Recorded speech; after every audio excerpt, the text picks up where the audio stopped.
अस्सलाम वालेकुम व्यूअर्स, कैसे हैं? उम्मीद करता हूँ खैरियत से होंगे जी। आज हम गंदम उठा रहे हैं जी। अपनी इधर से ये ट्रैक्टर ट्राली आया हुआ है और यहाँ पे हम गंदम उठा के ले जा रहे हैं।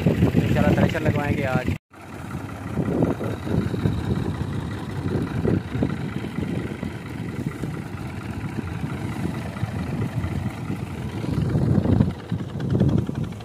तो व्यूअर अल्हम्दुलिल्लाह गंदम लोड कर ली है। अब इंशाल्लाह इसको घर लेके जा रहे हैं, थ्रेशर लगाएंगे।